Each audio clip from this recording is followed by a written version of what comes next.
Assalamu alaikum wa rahmatullahi wa barakatuh, page 28.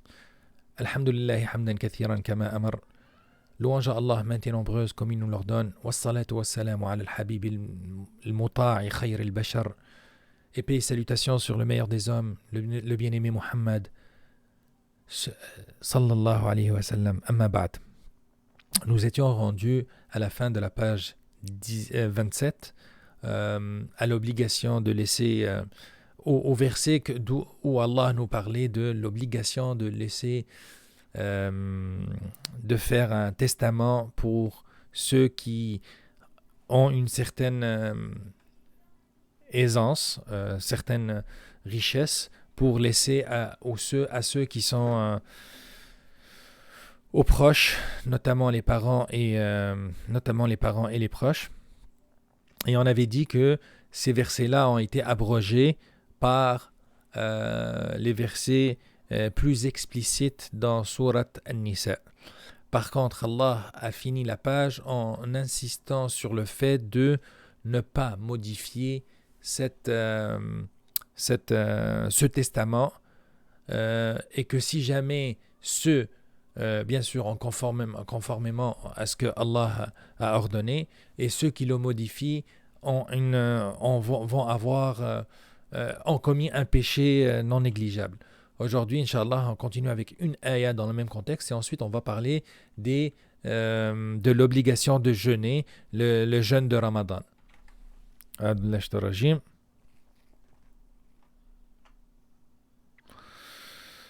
فمن خاف من موص جنفا أو إثما فأصلح بينهم فلا إثم عليه إن الله غفور رحيم.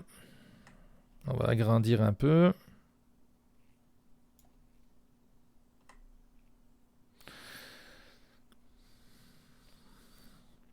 Mais quiconque craint d'un testateur quelque partialité, volontaire ou involontaire, et les réconcilie, alors pas de péché sur lui, car Allah est certes pardonneur et miséricordieux. Ça incite à faire réconcilier les parties pour ne pas avoir un testateur, celui qui laisse son testament, qu'il ne fasse pas d'erreur, janafan, ou ithman, ou un péché voulant dire de faire un testament en faveur de quelqu'un qui n'a pas le droit, et ceci serait comme un péché. Donc il est fortement recommandé d'intervenir pour réconcilier les parties, pour éviter qu'un tel péché se produise. Aujourd'hui, Inch'Allah, on va parler des ayats par rapport à Ramadan. Ya ayyuhalladhina amanu, ô les croyants. Donc, Allah appelle qui? Les croyants. Allah appelle qui? Les croyants. Donc là, les hypocrites, puis les gens qui ne croient pas dans Ramadan, ce n'est pas un appel pour eux, ils ne sont pas concernés. Allah n'appelle que les pieux et les croyants, ceux qui croient. Et lorsque tu entends Ya ayyuhalladhina amanu, ô vous les croyants, n'ouvre pas juste les oreilles, ouvre aussi le cœur, parce que c'est Allah qui s'adresse à nous. يا أيها الذين آمنوا كتب عليكم الصيام كما كتب على الذين من قبلكم لعلكم تتقون. Ô les croyants, on vous a prescrit as-siyam, on vous a imposé ou prescrit le jeûne, comme on l'a prescrit à ceux d'avant vous. Ainsi atteindrez-vous la piété. Donc, Allah a prescrit le jeûne aux nations avant nous, les chrétiens et les juifs. Pourquoi? Pour nous rendre la vie difficile? Non.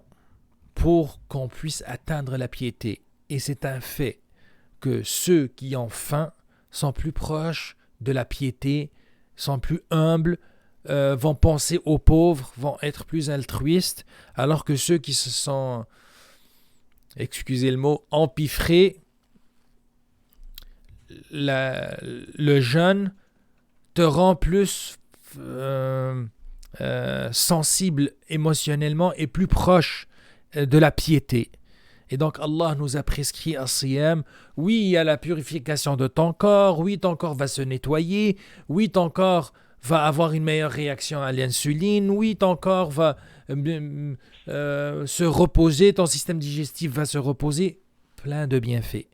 Par contre, Allah nous a imposé ça pour la première raison, c'est atteindre la piété, devenir des gens de droiture, des gens plus proches d'Allah, plus proches de leur prochain, plus enclins à faire le bien. Ayyaman ma'dudat, des jours comptés, pendant un nombre de jours déterminé. فمن كان منكم مريضا أو على سفر فعدة من أيام أخر. Et quiconque d'entre vous est malade ou en voyage devra jeûner un nombre égal de jours. C'est-à-dire que si tu ne peux pas jeûner tel ou tel jour de Ramadan à cause d'une maladie ou bien parce que tu es en voyage, tu as juste à te rattraper un nombre équivalent de jours après Ramadan. وعلى الذين يطيقونه فدية طعام مسكين.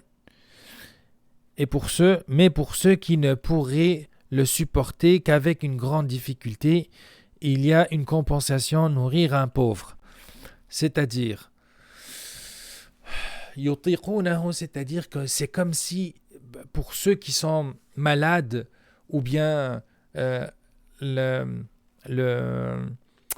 jeûne, pas malade dans le sens que on espère une guérison ultérieure. Non, les malades comme étant ceux qui ne peuvent pas parce qu'ils ont des maladies chroniques ou bien des maladies qui les empêcheraient à très long terme de le faire. Ceux-là sont c'est comme si as-siyam les étouffait, yutiqunahu. Et Allah ne veut pas les étouffer avec l'as-siyam. Et donc, qu'est-ce qu'il leur propose en échange? Juste nourrissez un pauvre par jour. Et donc, ça va être une bonne œuvre, bien sûr, pour ceux qui sont capables de payer la nourriture d'un pauvre par jour.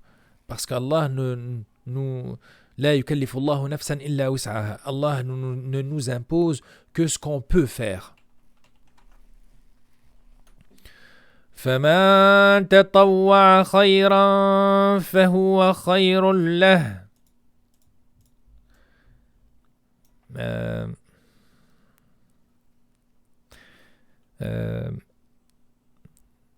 Et si quelqu'un fait plus de son propre gré, c'est-à-dire que si quelqu'un nourrit plus qu'un pauvre pour compenser pour la journée de siyam qu'il ne pouvait pas faire, c'est encore mieux.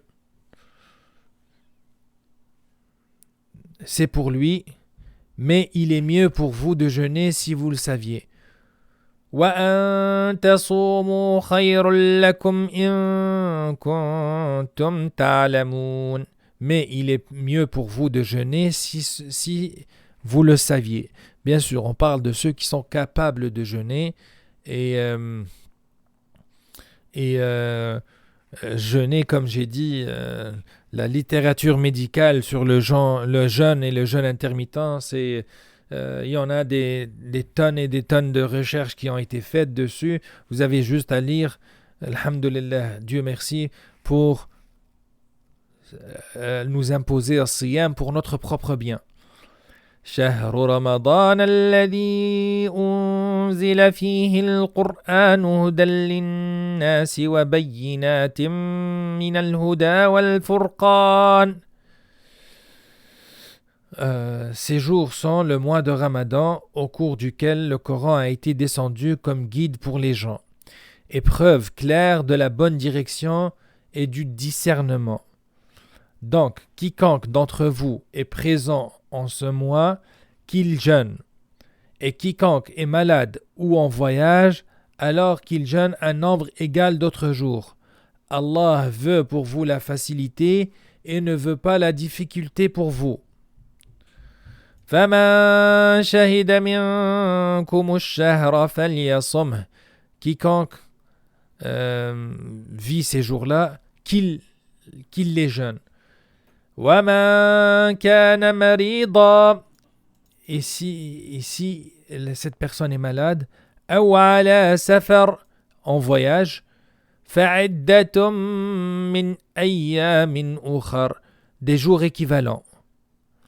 يُرِيدُ اللَّهُ بِكُمُ الْيُسْرَ. Allah vous veut la facilité. وَلَا يُرِيدُ بِكُمُ الْعُسْرَ, et ne veut pas pour vous la difficulté. وَلِتُكْمِلُوا الْعِدَّةَ.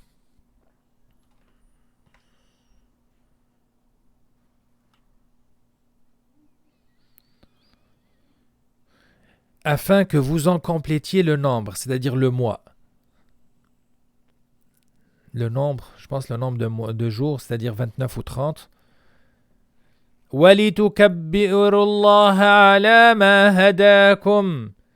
Et ainsi, vous allez implorer Allah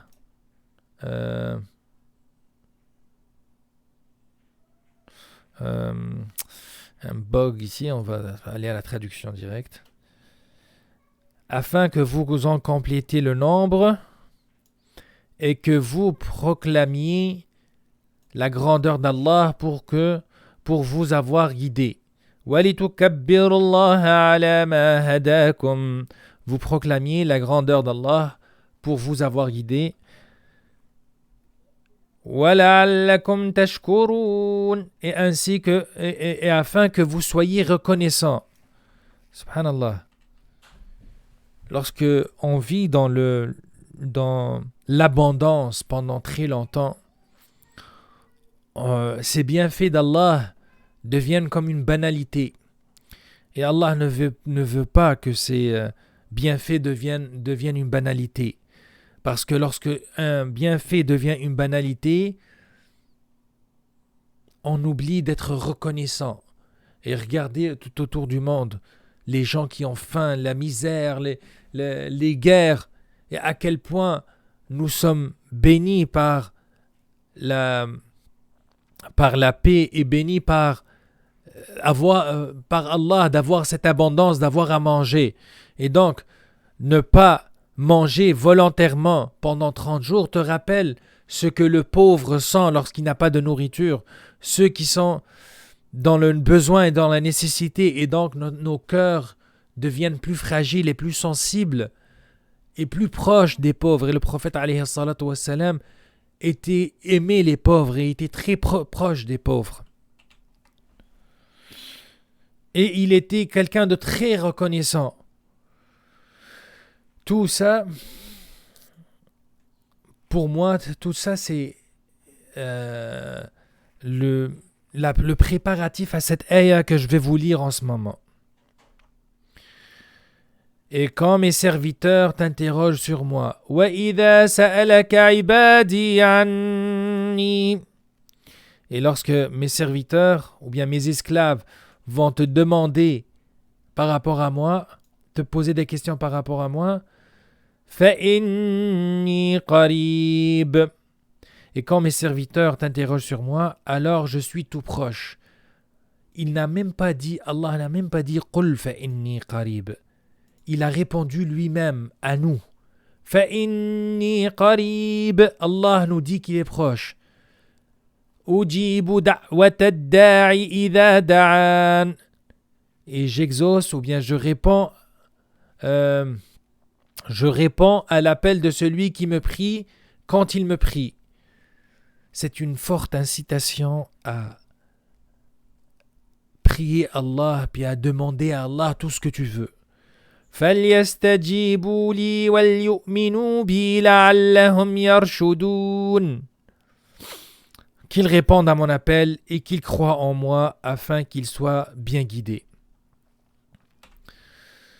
Allah nous impose le siyam qui nous rend plus pieux, qui nous rend proches des pauvres, qui nous rend proches de la piété et qui nous rend vraiment humbles. afin de nous préparer pour lever les mains et prier Allah. Oh Allah, accepte nos actes. Oh Allah, donne-nous ce qu'on veut. Oh Allah, bénis-nous. Oh Allah, aide-nous. Et Allah va exaucer nos prières. Allahumma amin. On a fini ainsi la page numéro 28. Puisse Allah accepter, puisse Allah nous guider. Wassalamu alaikum wa rahmatullahi wa barakatuh.